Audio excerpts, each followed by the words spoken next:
Good evening, you're watching London Live News at 6 with Alicia Edwards. Coming up tonight, following the Queen's state funeral, the clear-up of the capital begins as the Met calls recent days the biggest security operation the UK has ever seen. We now know around 250,000 people paid their respects in person to the Queen by viewing her coffin as it lay in state in the capital in recent days. We'll have an update on London's weather in the next 10 minutes, plus we hear from one of those in attendance yesterday. Connie Henry was one of the 200 invited after being placed on the Queen's Honours List. And comedian Guz Khan on going back to stand-up as he does a string of gigs here in the capital. All of that on the way this evening. But first, the day of the Queen's funeral marked the climax of what is being regarded as the biggest security operation the UK has ever seen. Metropolitan Police Deputy Assistant Commissioner Stuart Cundy said nothing can compare with the hugely complex task, describing it as the largest policing operation in the Met's history. As of 5 o'clock on Monday, 67 arrests have been made as part of the operation for a range of offences, the Metropolitan Police said. More than 3,000 officers from almost every force in the country were helping police in London. It comes as the clean-up operation has been enforced today as barriers are removed from Buckingham Palace and other key areas in recent days. In Westminster, street cleaning vehicles have been dressed in black ribbons and council workers have worn black bows as teams swung into action to clean up this morning. As we look back on the events of the last few days, we now know around 250,000 people paid their respects in person to the Queen by viewing her coffin as it lay in state here in the capital. The Culture Secretary gave the figure and paid tribute to the volunteers who helped manage and support the proceedings of recent days, including the lying in state. We always knew that there would be unprecedented amounts of people wanting to say goodbye, and of course the queue was just one of the ways that people did that. Some laid flowers in the park, some waited at the barriers to see the royal family entering the vigils. Some also watched the queue online on the BBC Red Box, which you facilitated. We think it's about approximately 250 or just a bit north of that. We're crunching the numbers at the moment. We'll confirm that final figure in due course, but it was a tremendous effort with everybody involved, and it was quintessentially British, wasn't it, to see that queue and everybody just participating, from celebrities to people all across the UK. Liz Truss has described feeling hugely honoured that one of the Queen's last acts was formally asking her to become Prime Minister. She praised the huge outpouring of love and affection for the late monarch and said there is a huge amount of warmth towards her successor, King Charles. The PM was speaking as she flew to New York for a United Nations summit. Also in the capital today, a coroner has offered the family of 14-year-old Molly Russell his deepest sympathies ahead of the inquest into her death, which began today. Molly is known to have viewed material linked to anxiety, depression and self-harm before ending her life in November 2017, prompting her family to campaign for better internet safety. The inquest into the death of the teenager from Harrow was delayed in March after thousands of pages of new evidence about her internet history were submitted. Coroner Andrew Walker at North London Coroner's Court said at the start of the hearing, "I will begin by offering my deepest sympathies to the family who have attended here today." The inquest is expected to last for 2 weeks. Police are offering a reward of £20,000 for information which could help recover the remains of a missing 70-year-old woman. Norma Girolami from Highgate was last seen alive in August 2021. The Metropolitan Police has said she regularly travelled to Brent Cross to do her shopping, using public transport to make her way there.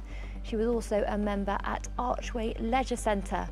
Detective Chief Inspector Kate Blackburn, leading the investigation, said if you saw something that seemed odd to you, no matter how insignificant it may seem, please do give us a call and share what you saw. A man was charged with her murder in October 2021. He is currently in custody awaiting trial. Tributes have been paid to a 16-year-old who was killed in a moped crash at an East London roundabout. Joe Melody was knocked off his moped in a collision with a car on Sunday at around 1:30 p.m. He died in hospital hours after the collision. Speaking to the Evening Standard, a family friend said he was the sweetest boy, funny and very cheeky. Scotland Yard said the driver of the car stopped at the scene and hasn't been arrested. A rail union has confirmed that train drivers at 12 companies will stage strikes next month, continuing the industrial unrest that hit several sectors this summer. The action threatens to cause disruption to the London Marathon, which is taking place on the 2nd of October. Members of ASLEF will walk out on the 1st of October and the 5th. Action was planned for last week but was called off as a mark of respect following the death of the Queen. ASLEF members include those working from Avanti West Coast, Cross Country, LNER and on the London Overground. Well, it comes as services at Paddington Railway Station resumed today after a 27-hour suspension, which caused thousands of mourners to miss the Queen's funeral yesterday. Trains began running following repairs to overhead electric wires, Network Rail said. Some disruption is likely to continue. The cause of the problem with the wires is being investigated. Well, the England football team paid their respects to Queen Elizabeth II as the squad came together for the last international break before this winter's World Cup. Here are the players in their minute silence before training with the flags at half-mast at St George's Park.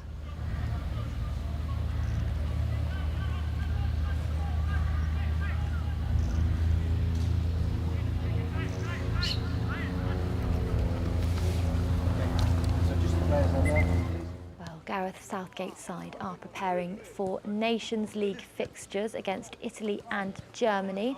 Striker Ivan Toney's fine form at Brentford has been rewarded with a first call-up. Congratulations to him. Hopefully he can earn that first cap for the Three Lions on Friday when they play Italy. Right, it's time for a quick check on the weather now. A cloudy outlook with overnight temperatures in the mid-teens, staying mostly cloudy for the days ahead, with temperatures getting close to 20 degrees. Looking ahead to Friday, it's looking likely to rain from early evening and overnight into Saturday. It's clearing for another cloudy day to start the weekend, perhaps some sunshine on the way on Sunday as well. It's time for a break now, but don't go anywhere, because coming up, with the death of the Queen, seeing thousands of people mourning and paying their respects, thoughts also turn to the impact this time may have had on those suffering with grief. We'll have more on the support there is for people after the break.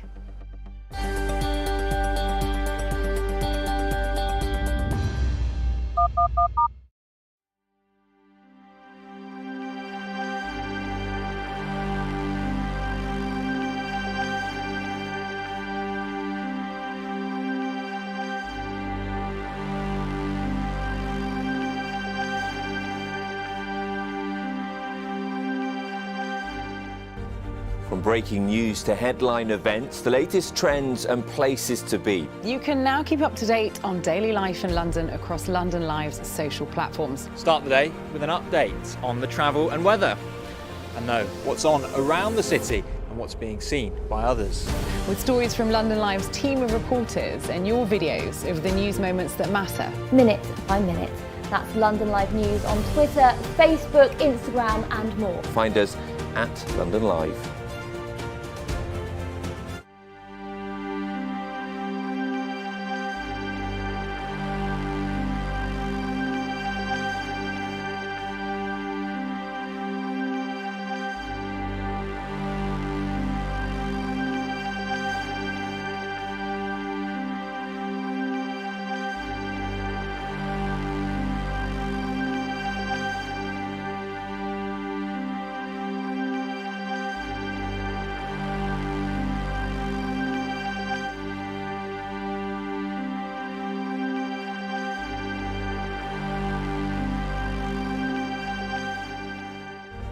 From breaking news to headline events, the latest trends and places to be. You can now keep up to date on daily life in London across London Live's social platforms. Start the day with an update on the travel and weather, and know what's on around the city and what's being seen by others.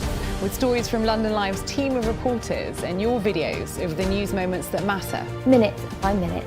That's London Live News on Twitter, Facebook, Instagram and more. Find us at London Live.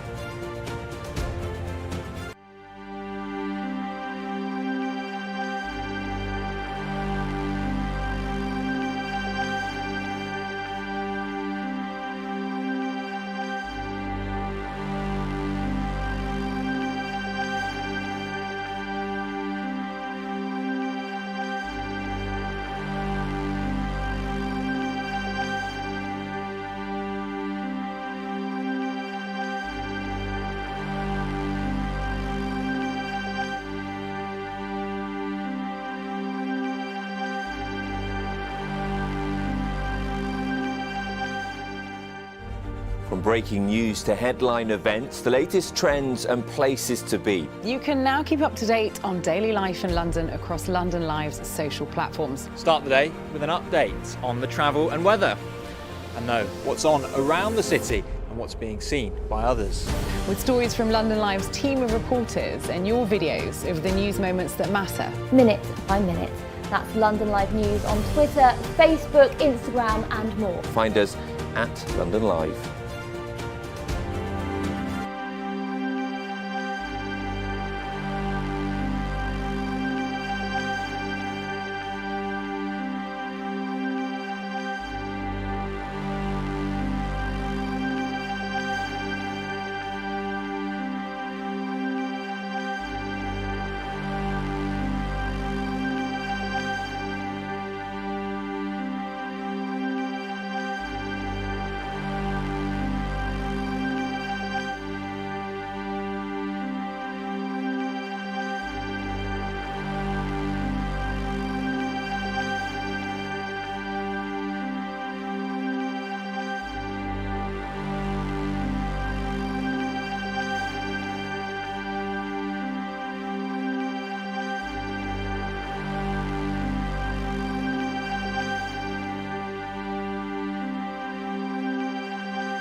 Hello there, welcome back. You're watching London Live News at 6. Let's take a look at some other stories affecting Londoners today. Close to 6 million people will receive a one-off £150 disability cost of living payment from today. The government has said those being paid a qualifying disability benefit will be paid automatically, and the majority of those eligible are due to receive their one-off payment by the start of next month. These payments are part of a package of support for households as costs continue to soar. Billionaire Mike Ashley is to step down as director of Sports Direct owner Frasers Group from next month, but has agreed to lend £100 million to the business. Frasers said Mike Ashley will leave the board after the group's annual shareholder meeting, which is next month, although he will continue to act as an advisor to the board and senior management. Ashley launched Sports Direct in 1982, 40 years ago, and later it changed its name to Frasers Group after buying the House of Frasers department store in 2018. And you may have noticed flags on British government buildings around the world are flying at full mast once again as the period of national mourning draws to a close. The royal family, though, will continue to observe another week of mourning, and flags at royal residences will remain at half-mast until the 27th of September, which is the day after their mourning period ends.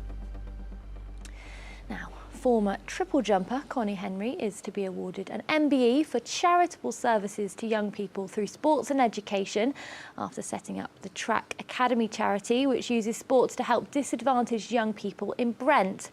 Well, Connie was named in this year's Queen's Honours list and was one of the 200 people from the list to have been invited to the Queen's funeral yesterday, where she's been reflecting on the day and her experience. Overwhelming, really, especially at particular times during the ceremony. It was a real privilege and a real honour to be invited, privilege to be there. You can't really overstate that, because even if you thought on the way there and after the invitation, even if you were hardened enough to think, oh, well, so what? I don't know anybody who would be. But certainly by the time you got there, it was very clear to you the majesty of everything that was going on, and it was a wonderful occasion. Have you seen any of it back on screen, and do you think that it comes across in the same way that it did actually being there? I haven't had a chance yet, actually. My husband tells me that he's recorded it, so let's watch out if that record button wasn't pressed. But I will at some point look back at it, but I just haven't had a chance yet. Yesterday was an incredibly long day, and today, fortunately or unfortunately, real life kicks in and you move on. So I haven't had a chance yet. Going back to getting that invitation to be able to be there, how did you receive the news and how did you feel to receive that invitation? Well, it was a phone call. It was one very ordinary Saturday afternoon, and it was a phone call and from a very kind person saying, as a recent recipient of an MBE on the Queen's Birthday Honours list, we'd like you to invite you to the Queen's funeral, which, your first thought always is, this is a scam, this is ridiculous, or you've got the wrong number, are you sure? And then they went through the list of the do's and don'ts and protocols and what they've expected, etc., and assured me the letter would be in the post. So it became very real at that point, and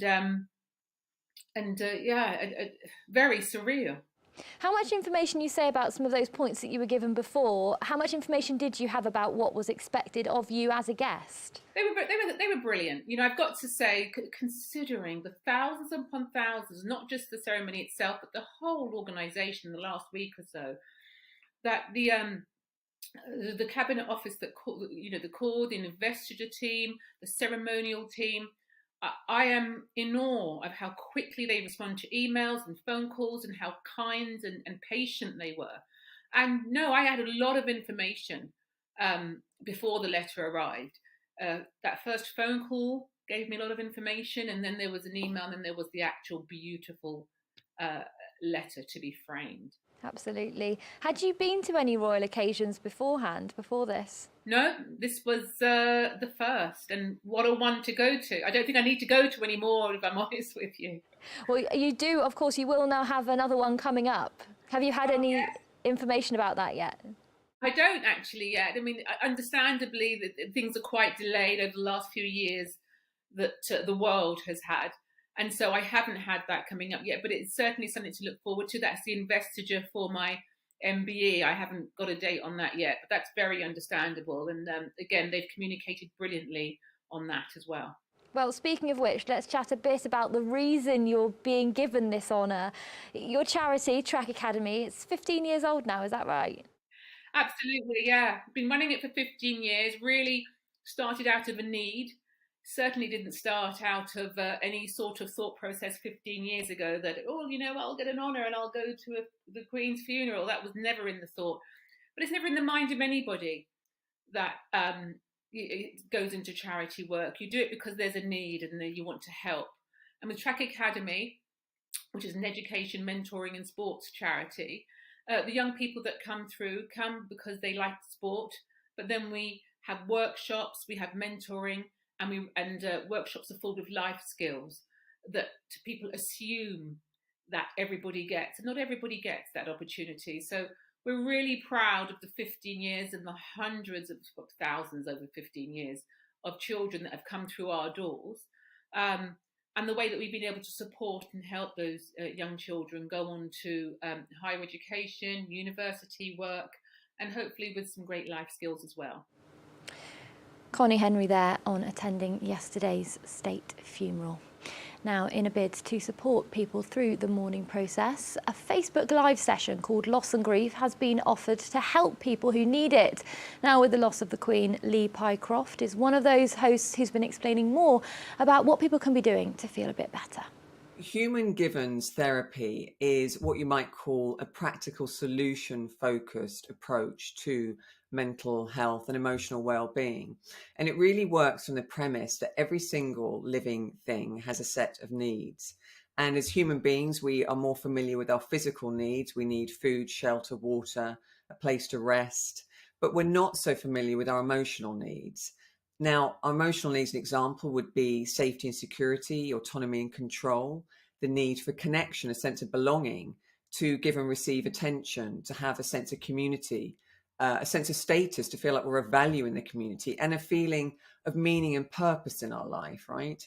Now, we also have what you might call natural instincts that will help us get those needs met in the environment. So an example of that would be a rational mind, the ability to have an observing self, so we can create a certain amount of self-awareness around our behavior, our imagination, so we can actually put our imagination to good use, because often what happens when someone's emotionally aroused, we can catastrophize and think of all the things we don't want to have happen and start dreaming that up. And so really the emotional needs, we look at as Human Givens therapists, how to help someone get those needs met in the environment, and look at what's missing in their environment or being misused by their natural resources that's blocking them from getting those needs met. So it's a very gentle, non-voyeuristic, practical and solution-focused approach that really aims at getting people moving forwards. I do a live stream on the Goldster platform every week, which is called Goldster Real Talks. It's really essentially talking about the things in life that matter. And so we did a live stream a couple of days ago. I did this with a colleague of mine who is called Kath Temple. She's another psychotherapist or therapist on the platform. And we spoke really about uncertainty, loss and grief, because I think through this period, whether you're a royalist or not, this passing of the Queen will have impacted many people, and they will be trying to process various levels of emotion. And whether they're an avid follower of the royals or not, it can often bring up other memories of other losses we may have had in our life. And so really the aim of this live was to talk about that, to bring the community, the Goldster community together and share in what people were feeling and experiencing and naming it. Because I think what happens with things like a symbolic event like what people are experiencing now, where someone who is so known to us passes, is it can bring up all these other things, and there's a collective grief. But within that collective grief, where people are being swept up in the emotion of it, there's also that sense of belonging, that you're not alone in your grief. And so I think when we can name what we're feeling and not push the strong emotions away, which often happens when people are grieving or they have a sense of loss, these very strong emotions come up. And they're difficult human emotions to process. So it's really having an emotional toolkit, which is what we're providing on Goldster, to help people name the emotions, process them, and find that emotional equilibrium again. I think what emotional needs is for connection and community, a sense of belonging and a sense of attention to give and receive it. And so I think, yes, there is that sense of people wanting to express themselves, have a place to share. And if you look at it on a broader level, you only have to look around the palace to see people are gathering. People want to be together with a symbolic event like this. And so we're providing that on a smaller scale for our community on Goldster. I think people can tackle this difficult time by really gathering together a set of activities, a set of routines and protocols so they can build an emotional toolkit. And what this might look like is when they are feeling a sense of strong emotion in their body, rather than pushing it away, naming that feeling, saying, okay, I'm feeling particularly sad at the moment, but being able to oscillate between expressing that feeling, and it might be through poetry, it might be through journaling. We have all these activities on Goldster, it might be through talking to a friend, just expressing that and being able to oscillate out of that strong emotion to another activity, maybe walking in nature, because the sense of moving the body will help dissipate that sense of the fear response, which happens in grief, or the freeze response, where you just feel frozen by your world feeling chaotic with a sense of loss. So I think it's really being able to oscillate between this strong emotion and doing something that's self-soothing and will help you emotionally regulate. Lee there explaining more about those Facebook Live sessions and what she can do to help people in the capital. You're watching London Live News with Alicia Edwards. Reminder of our top story coming up after the break. Plus, we hear from one of the charities supported by the Queen.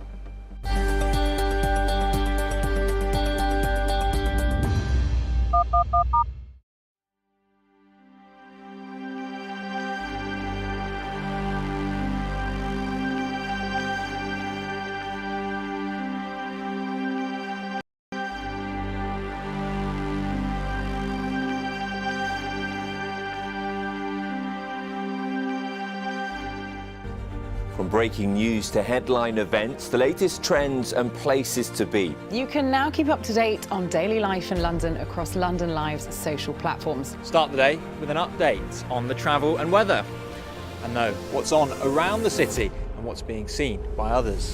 With stories from London Live's team of reporters and your videos of the news moments that matter. Minute by minute.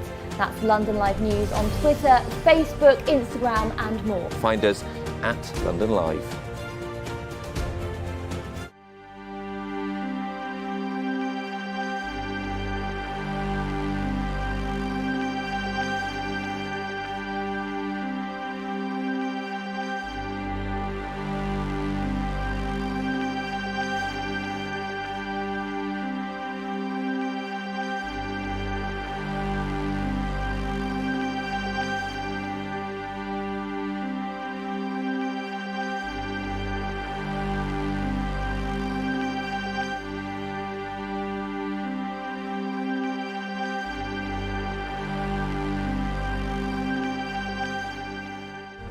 From breaking news to headline events, the latest trends and places to be. You can now keep up to date on daily life in London across London Live's social platforms. Start the day with an update on the travel and weather, and know what's on around the city and what's being seen by others.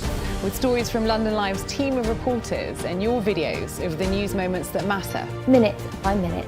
That's London Live News on Twitter, Facebook, Instagram and more. Find us at London Live.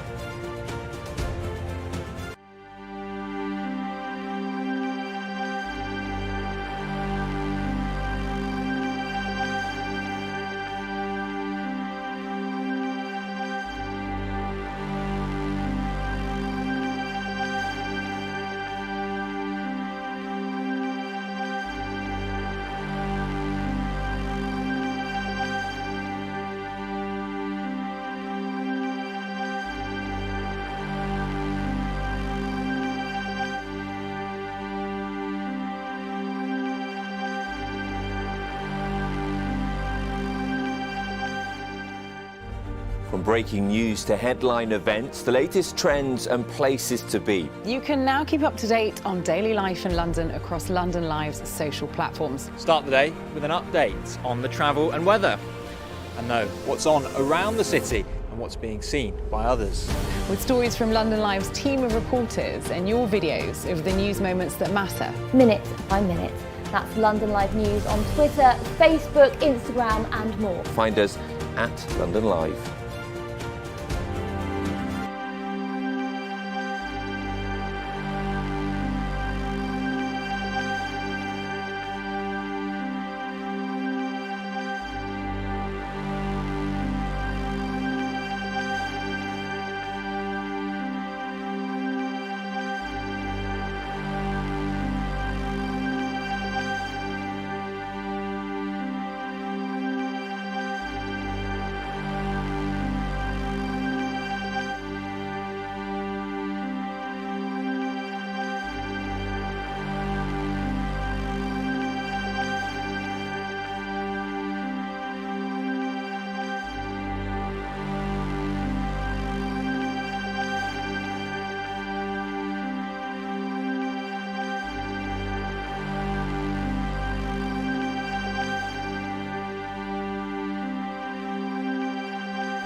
Hello there, welcome back. A reminder of our main story this evening. The day of the Queen's funeral marked the climax of what is being regarded as the biggest security operation the UK has ever seen. Metropolitan Police Deputy Assistant Commissioner Stuart Cundy said nothing can compare with the hugely complex task, describing it as the largest policing operation in the Metropolitan Police's history. As of 5 o'clock on Monday, 67 arrests have been made as part of the operation for a range of offences, the Metropolitan Police said. More than 3,000 officers from almost every force in the country were helping police in London. It comes as the clean-up operation has been enforced today as barriers are removed from Buckingham Palace and other key areas in recent days. In Westminster, street cleaning vehicles have been dressed in black ribbons and council workers have worn black bows as teams swung into action to clean up this morning. As we look back on the events of the last few days, we now know around 250,000 people paid their respects in person to the Queen by viewing her coffin as it lay in state here in the capital. The Culture Secretary gave the figure and paid tribute to the volunteers who helped manage and support the proceedings of recent days, including the lying in state. Liz Truss has described feeling hugely honoured that one of the Queen's last acts was formally asking her to become Prime Minister. She praised the huge outpouring of love and affection for the late monarch and said there is a huge amount of warmth towards her successor, King Charles. The PM was speaking as she flew to New York for a United Nations summit. Also in the capital today, a coroner has offered the family of 14-year-old Molly Russell his deepest sympathies ahead of the inquest into her death, which began today. Molly is known to have viewed material linked to anxiety, depression and self-harm before ending her life in November 2017, prompting her family to campaign for better internet safety. The inquest into the death of the teenager from Harrow was delayed in March after thousands of pages of new evidence about her internet history were submitted. Coroner Andrew Walker at North London Coroner's Court said at the start of the hearing, "I will begin by offering my deepest sympathies to the family who have attended here today." The inquest is expected to last for 2 weeks. Police are offering a reward of £20,000 for information which could help recover the remains of a missing 70-year-old woman. Norma Girolami from Highgate was last seen alive in August 2021. The Metropolitan Police has said she regularly travelled to Brent Cross to do her shopping, using public transport to make her way there. She was also a member at Archway Leisure Centre. Detective Chief Inspector Kate Blackburn, leading the investigation, said if you saw something that seemed odd to you, no matter how insignificant it may seem, please do give us a call and share what you saw. A man was charged with her murder in October 2021. He is currently in custody awaiting trial. Tributes have been paid to a 16-year-old who was killed in a moped crash at an East London roundabout. Joe Melody was knocked off his moped in a collision with a car on Sunday at around 1:30 p.m. He died in hospital hours after the collision. Speaking to the Evening Standard, a family friend said he was the sweetest boy, funny and very cheeky. Scotland Yard said the driver of the car stopped at the scene and hasn't been arrested. A rail union has confirmed that train drivers at 12 companies will stage strikes next month, continuing the industrial unrest that hit several sectors this summer. The action threatens to cause disruption to the London Marathon, which is taking place on the 2nd of October. Members of ASLEF will walk out on the 1st of October and the 5th. Action was planned for last week but was called off as a mark of respect following the death of the Queen. ASLEF members include those working from Avanti West Coast, Cross Country, LNER and on the London Overground. Well, it comes as services at Paddington Railway Station resumed today after a 27-hour suspension, which caused thousands of mourners to miss the Queen's funeral yesterday. Trains began running following repairs to overhead electric wires, Network Rail said. Some disruption is likely to continue.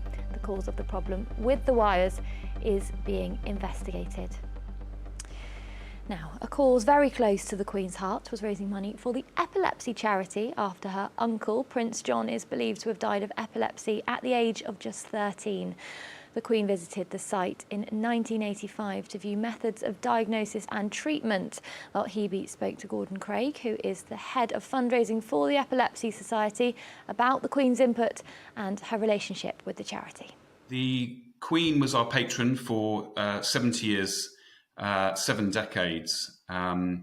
So it was a cause that was very close to her heart indeed. Tell me a bit about the relationship between yourself and the Queen and why it was so close to her heart. Her uncle, Prince John, very sadly lived with epilepsy, with uncontrolled seizures, we believed, and died at the young age of 13. So the Queen had a real understanding about the condition. It is a bit of a Cinderella condition. It lives in the shadows. So it was really great that for the 600,000 people in the UK that live with epilepsy, it was wonderful to have a patron who really understood and shone a light on this condition. She also came to visit the residents that you guys look after as well. Tell me a bit about that. Yeah. The Queen came in 1985. So she very kindly met the residents, met the people that are living with often uncontrolled seizures and the challenges of epilepsy. We care currently for about 93 people on site who have severe epilepsy or difficult neurological conditions. So it was wonderful that she took time to come and visit the people living with epilepsy and the staff as well. So it was a really nice time. What do you hope for the future of your relationship with the royal family as we change from having a Queen for over 70 years to King Charles? Well, we don't know what happens to the Queen's patronages at the moment. I guess that the King will make his own decisions. We obviously hope that we will continue to be supported by the royal family. That would be wonderful. It makes a huge difference. But obviously there'll be time for that, and we'll just have to wait and see. How's it been for you guys the last week and reflecting on the Queen's reign? What's it been like for you guys? Well, it was very sad news. Obviously. We've taken the time to pause and reflect. Obviously, things have been a little, quieter at the Epilepsy Society. I'm the director of fundraising, so we paused a lot of fundraising events and things that we were going to launch, and we're going to do that next week and after the funeral. So yeah, we brought the staff together and had a chance to talk about our memories, which has been really nice. So yes, as for everybody else, it's been a quieter week and a time for reflection, and it's a sad time for everybody. There's no doubt about that. Is there a particular standout moment that the Queen had within your relationship with the Queen and the Epilepsy Society? Well, very recently, there was a young girl called Ellie, aged 10, who wrote to the Queen. Very sadly, her young friend had died of epilepsy.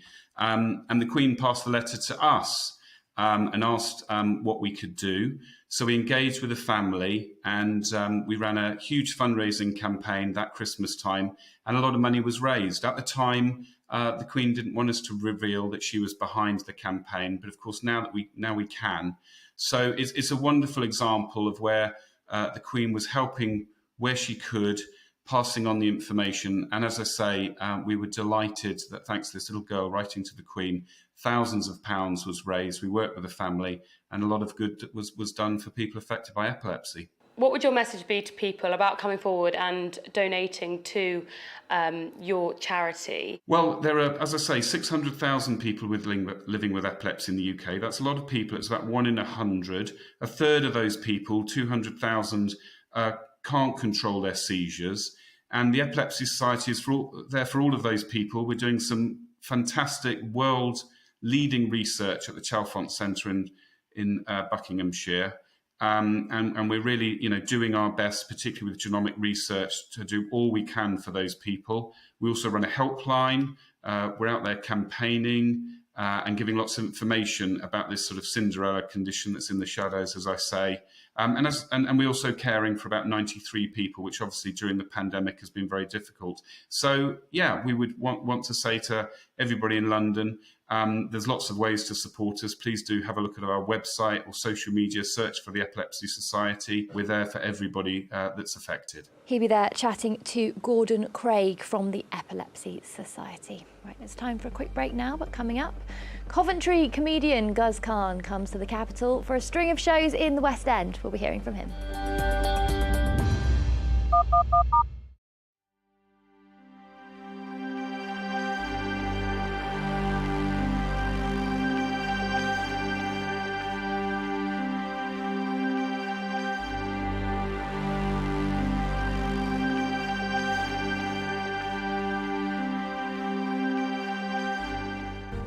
From breaking news to headline events, the latest trends and places to be. You can now keep up to date on daily life in London across London Live's social platforms. Start the day with an update on the travel and weather, and know what's on around the city and what's being seen by others. With stories from London Live's team of reporters and your videos of the news moments that matter. Minute by minute. That's London Live News on Twitter, Facebook, Instagram and more. Find us at London Live.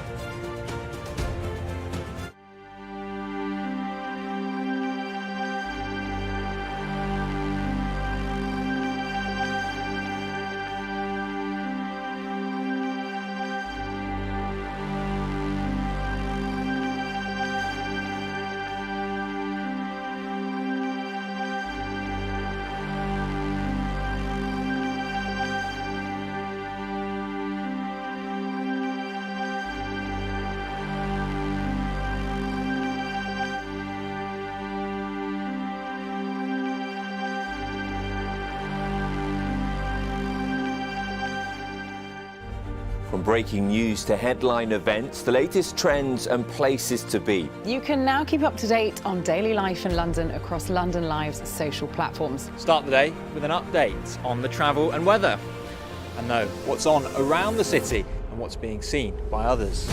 With stories from London Live's team of reporters and your videos of the news moments that matter. Minute by minute.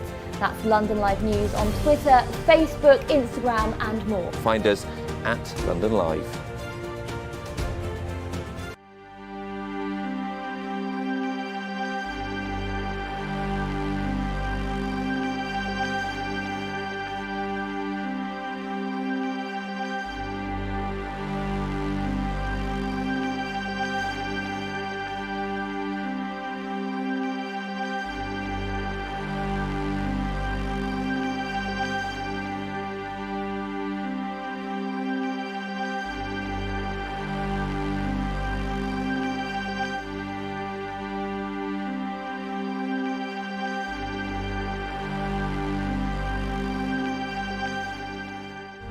From breaking news to headline events, the latest trends and places to be. You can now keep up to date on daily life in London across London Live's social platforms. Start the day with an update on the travel and weather, and know what's on around the city and what's being seen by others. With stories from London Live's team of reporters and your videos of the news moments that matter. Minute by minute. That's London Live News on Twitter, Facebook, Instagram and more. Find us at London Live.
Hello there, welcome back to the final part of London Live News at 6. Now, BAFTA-nominated comedian Guz Khan will be hitting London's West End this week.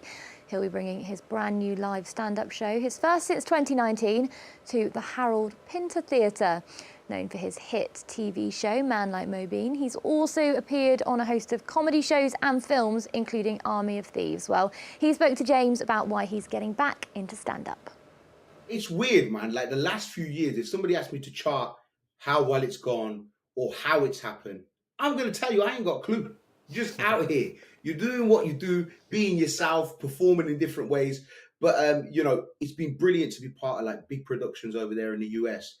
But something that still really excites me, when I got back from LA, a mate of mine was like, you ain't done stand-up in ages, mate. You should jump out, grab a mic. And I was like, should I? And I remember that night I went to Birmingham on stage with real actual human beings, like post-ish pandemic, and it was magic, man. It's like the connection between a stand-up and their audience, really you're in the moment. And you know, you have a set and you have a jokes that you want to get through, of course, but for me, like, I love interacting with the people that have come out. And something I'm very blessed with is like my audiences are super diverse, people from all walks of life.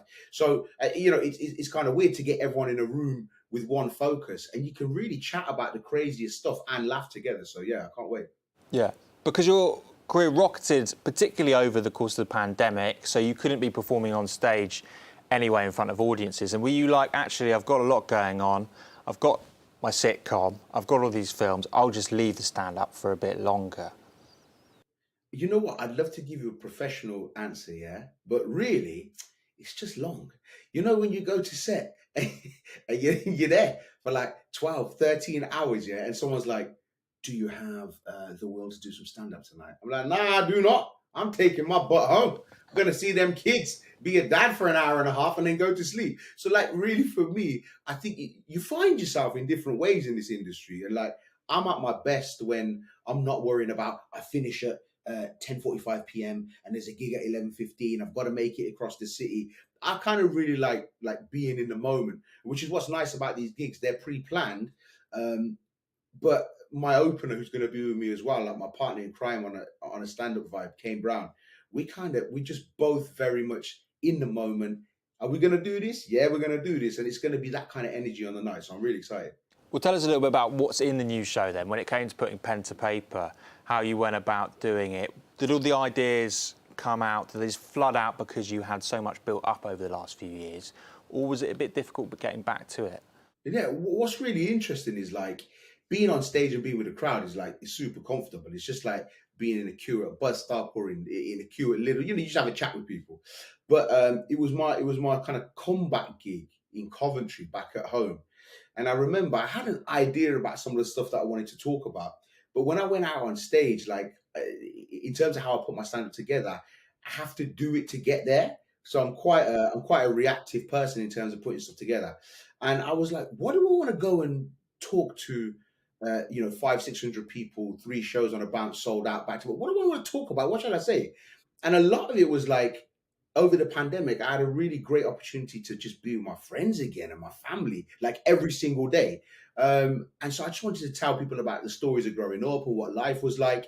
And it really is a kind of like a hybrid of what things were like when I was a little bit younger, what life's like stumbling through this newfound semi-celebrity that's going on, but really just me being me. And I think that's what's really good. I was just doing an interview before this, and one of the security guards who I hadn't seen since the pandemic, we got to talking straight away, and it felt like we saw each other yesterday. So like for me as a person, for good or bad, I don't really change. I'm just the same guy. So it's nice to reminisce about things in my childhood, but also bring in my audience and the people who come and enjoy us on this new journey that we're on as well. So the stand-up kind of charts a little bit of that. Do you bring in any of what's going on now into your set? Any of the tumultuous landscape of political life and everything that's happening? Or do you want to leave that well alone? Because I've seen in previous sets like Live at the Apollo, you talk a little bit about race and culture and your religion a little bit, but you don't go too deep into the darker sides of it. Is it something, we've got a new Prime Minister now, is that a rich vein, or are you just like, nah? Lizzie babes. You know, the thing is, for me, your politics kind of make up your identity, and how you choose to share that, how much it actually ranks on your things of every day, varies for every person. But for me, like I'll give you an example. It's like it's 2022. If anybody knows what I'm about, or see me come and do stand up, or enjoys the content I create, they'll know that I'm just this lad from Cov, yeah, who tells you about his life stories, tells you about his social circles. But some people are still really surprised that someone who has the visuals that I do does this, is on Netflix, has ended up doing stuff in Hollywood, is about to do stand up at the Howard Pinter Theatre. So it's hard not to let the politics bleed into what we do, because when it comes to issues of race, and in particular class, like very much started out as a working class boy. A lot of the people who've come along with me on that journey are still from Cov, from Birmingham, from the West Midlands. These are working class people, and for them to, for me not to refer to politics with everything that has been reported that's about to go down with energy costs and recessions, like I'll be doing them a disservice. It's stuff that I'm still passionate about. I always like to have a little laugh, have a little poke fun at it, but at the end of the day, these are serious matters. So when you do it, you have to do it with respect, And in terms of how you communicate with your audiences, what kind of an audience do you get, particularly when you come to London? Is it such a lovely mixed bag? But when I'm looking around the audience, I like to see my audience. Some people like it's so bright on stage that they can't see anything. I like to see, and I could see like it was such a beautiful array of different demographics, people from different walks of life. And I'd ask them something. I could ask that question to 5 different people in the audience, and they'd give you 5 different responses from how they experience the pandemic or what they think about something. But that's what I love, because like in the modern context of the world, like I think so many people tend to like team up and do this hive mentality. This is what we believe. This is how we feel. But with my stand-up, what I try and do is we've got a unique opportunity. People from all walks of life who think different things. Let's find out what you really think. And so for me, kind of delving into the audience is a massive. Somebody was from Monmouth, bro. I didn't even know where Monmouth was. What is that? Who lives in Monmouth? But they'd travel from there to see me do stand-up, which was wild. Where is Monmouth now? Tell us. Somewhere rich. That's all I can tell you. It's just a rich postcode, bro. I can tell it already. You were mentioning there that you said someone who looks like you, doing so well in Hollywood, doing so well in Netflix. I mean, 3 seasons of Man Like Mo Bean on the BBC. They go, how is that possible? Do you think that in that sense, more people like you are getting an opportunity and that's a great thing? Or do sometimes you feel like, I'm shining a torch and there's not enough coming behind me? It's interesting. It's twofold. Like, I get messages and conversations in the street, and people stop me when I'm trying to buy nappies, and I'm happy to have the conversations about, bro, how do I? Or how have you? Or can I? And I don't really have it. It's not like a magic wand. Like, hard work's a massive part of it. But what I always ask people to do is just be their like authentic self. And I think in an industry that can be very polished, and people worry about brands and what does this person stand for? Where can we slot them? Oh, are they handsome? Are they a bit fat? Are they the chunky bits? I'm just like, go and do you.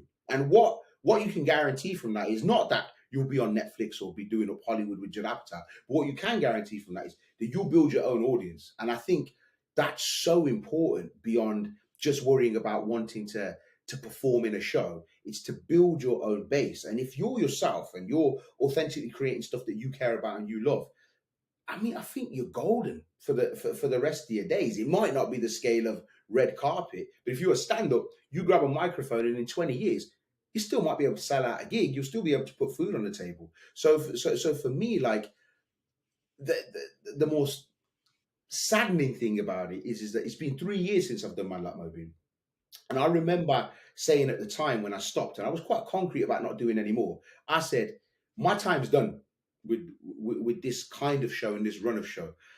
Go and find, and it wasn't just to an individual, but it was to like the industry really. Go and find the next crop of young ladies sitting in a council estate in Middlesbrough. Go find that young man sat in Leicester and allow them, like I had the opportunity to do, to tell their stories. Unfortunately, bro, I haven't seen that. Like, I haven't seen somebody proactively be able to go and find where this next talent is, this real, raw, authentic talent. So one of the main reasons why I decided to do a 4th series of Man Like Mobeen is because hopefully it will kickstart people again and be like, man, because he's doing this after 3 years. Man, I want to give this a go. 3 years is a whole new generation. It's kids who watched it when they were 13. They're now 16. They can jump on a bus and go to drama school. They can jump on a bus and try stuff out. So, I mean, off the back of this, within the context of Man Like Mobeen, we always run trainee schemes and really push to have local working class kids of colour involved in the production, which we're going to do again. And there'll be a lot of information about how you can get involved. But like I'm saying, because they're out there, what are we doing to put the access points out there for them? And, you know, off the back of Mo being something really excited, I'm very excited about to announce, which I'll do with you, bro, is that, you know, myself and Jill Isles, who was instrumental in my whole career thus far, we're launching a production company and we want to find where this talent is. And I'm talking working class talent, people who are interested in telling their story, irrelevant of your background. We want to be able to facilitate you telling your story. Because for me, 6 years into this, like I feel like I've got a really good understanding of how this industry works and how to tell your story. So that's something that we're really excited about. There we go, Guz Khan there, and he's going to be at the Harold Pinter Theatre from tomorrow to Friday. Right, let's just take a final check on the weather now. A cloudy outlook with overnight temperatures in the mid-teens. Staying mostly cloudy for the days ahead with temperatures getting close to 20 degrees. Looking ahead to Friday, it's looking likely to rain from early evening and overnight into Saturday, clearing for another cloudy day to start the weekend. And that's all from the news team this evening. Thank you for watching. Do follow our social channels for updates throughout the day. We're in all the usual places at London Live. From all of us here, have a lovely evening and I'll see you tomorrow at 6 o'clock.